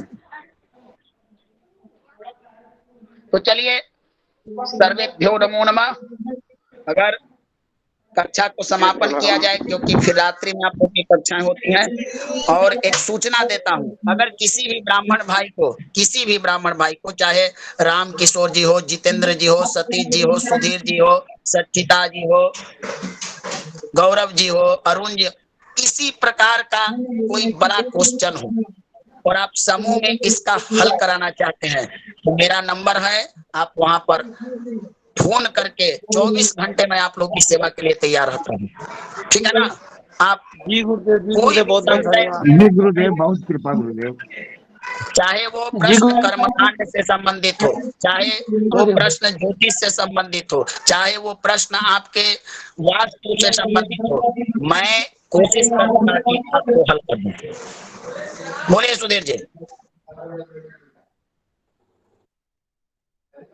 मैं 24 घंटे आपकी सेवा में तैयार हूं और इसी तरह विशेष कक्षाएं आप लोगों के लिए खिलाते रहूंगा। जी गुरुदेव, क्षमा प्रार्थना कर दिया जाए। अवश्य भगवान, जी अवश्य गुरुदेव, बहुत करिए। बहुत धन्यवाद गुरुदेव। ओम जितेंद्र जी, यदक्षर जितेंद्र जी, पदभ्रष्टम। जी गुरुदेव। सुधीर जी कुछ कहना चाहते हैं, पूछ लीजिए। जी बताइए सुधीर जी। सुधीर जी। सुधीर जी, आवाज जा रही है?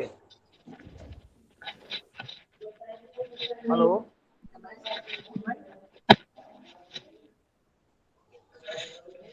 सुधीर जी, आवाज जा रही है क्या?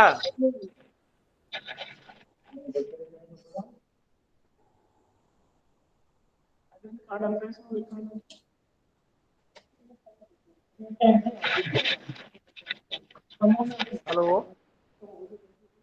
सचिदानंद जी। जी गुरुदेव। क्षमा प्रार्थना मैं करता हूँ, लग रहा है कि माइक ऑन करके और जी कहीं भैया, घूम जी रहे भैया, हैं। जी भैया।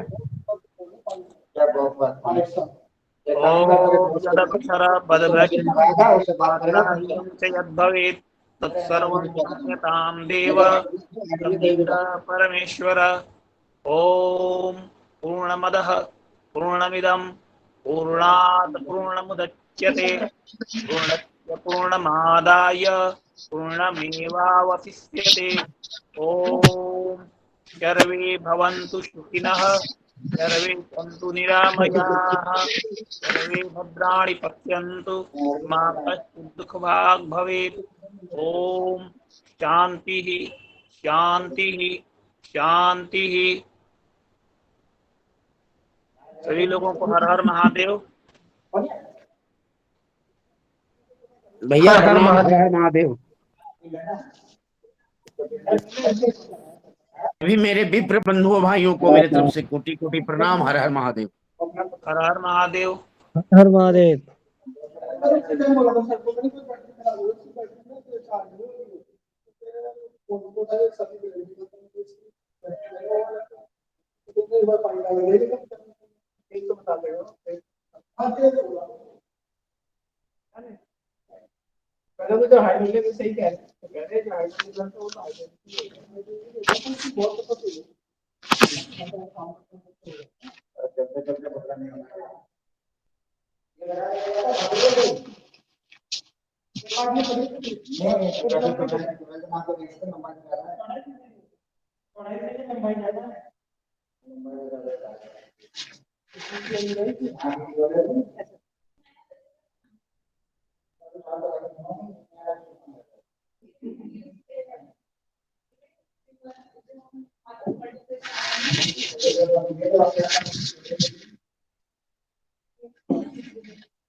हम बहुत किए थे काम नहीं